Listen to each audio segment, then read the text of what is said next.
Sketching with charcoal is my favorite, but as charcoal is a pigment as well, it can color your paint a little bit blackish. Mostly your paint will absorb it, but I do want to tell you that it can happen. My second favorite is chalk. The chalk will not color your paint, and it's also a little bit more easy to take off if you need to. I usually use chalk when I don't want my sketching lines to be visible, or if I use really light colors. Most of my projects I will start with drawing across over the whole paper. This because it really helps in making a good sketch. When I start sketching, first I go looking for the simple forms. And here, that would be the circle of the head.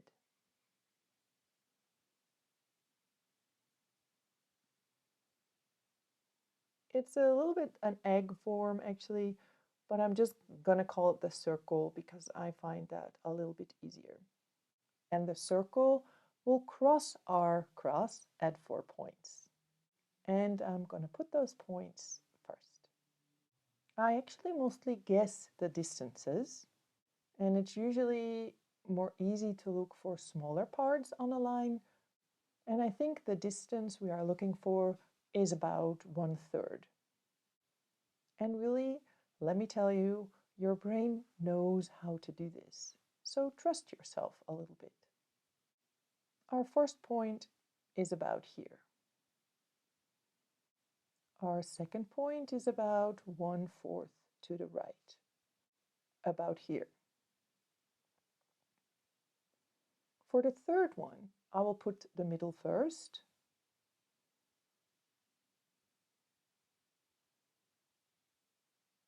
It is actually quite close to the middle, so it will make it a little bit more easy for me to find that point. For the fourth and last point, I also put the middle first.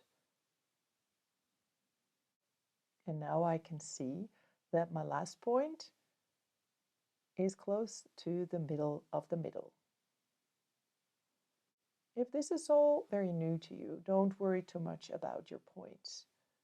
If you do this more often, you will get better at it, and it's really okay to be a bit off. Now we have our 4 points, and we can draw the head. And do this loosely. You do not have to create this head in one time.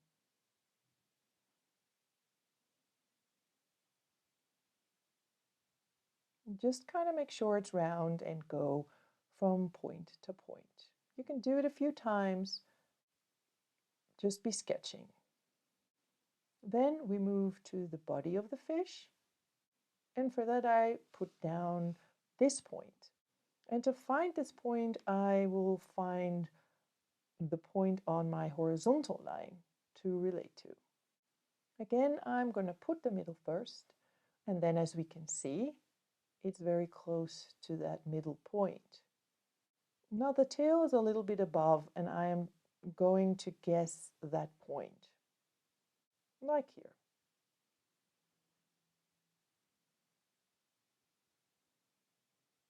And now I can create my line. And again, I do this loosely.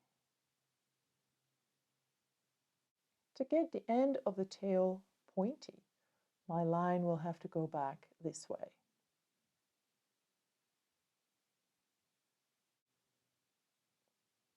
And I'm going to go and look for the crossing on my horizontal line first.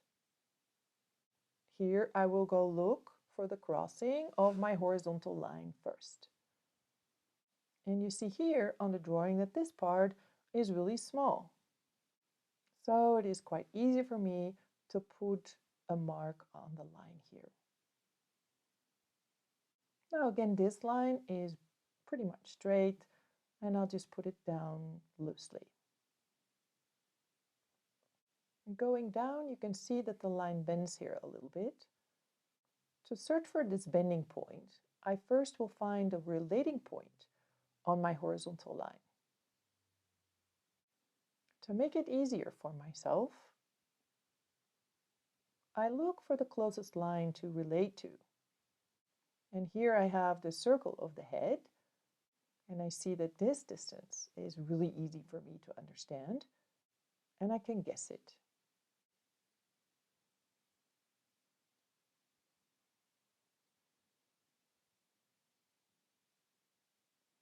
By the way, if you have made your charcoal thick, too thick, which can easily happen when you're just sketching, it is really quite easy to take off a little bit with your finger or a cloth or even with a brush, a dry brush then. Now what rests us is to connect this point to the head of the fish.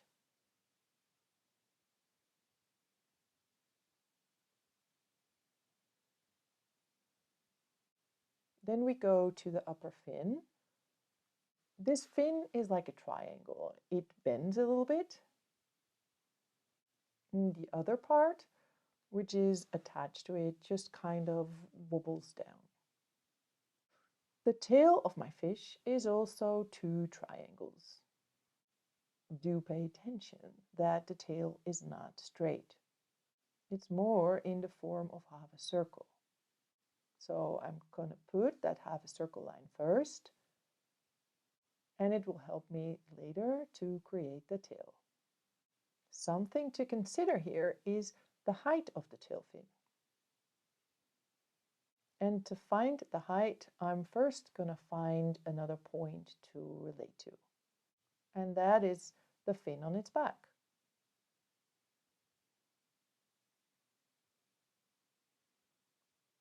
I look up the end of the tail fin, and I look at the end of the back fin, and I can see they're kind of the same height. And now I can draw the tail. It actually looks a little bit like a pointy banana. Next, we'll make the two fins on its belly. Both triangle forms. I go from this bend here and put two lines on either side. Make sure it doesn't go straight down the tip of the triangle. It needs to have this bending look. The little fin next to it crosses the vertical line here. And this fin is, I think, just a bit smaller than the other one, but kind of has the same form.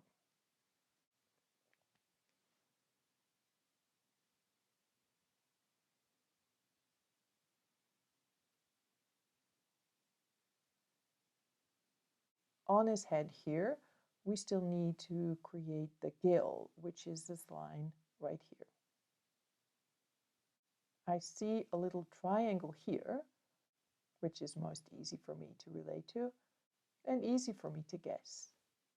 So I kind of make this gill round and move towards where the head of the fish starts. Attached to this gill is another fin, and this one is quite easy to guess. I see these two dots, and the fin just barely crosses the circle of the head. Last are the mouth and the eye. For the mouth, we create two extra lines, kind of like half a square. And to create the right line, I find again the distance on my middle horizontal line, about here. And from there, I just go down. For my left line, I do the same, but here I put the dot on my vertical line, like here. The mouth has a form of a heart, and I'm just going to put it in. And I see here that only the down part, the under lip, passes the line, the circle line. And that is a good point for me to relate to. And now I made the mouth, I can connect its head a little bit better to its mouth. And now I can connect its head a little bit better to its mouth.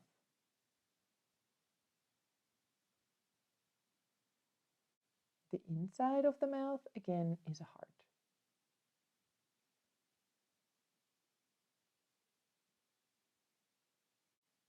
The eye, as we can see here, doesn't pass the line of the mouth. And it also kind of sits in the middle here. And you can see that the eye is not completely round here. The left part of the eye is a bit more straight. Next step, mixing the colors. So what you learned today, that creating a cross, finding relating lines and forms makes sketching more easy. Well done, and I'll see you in the next video.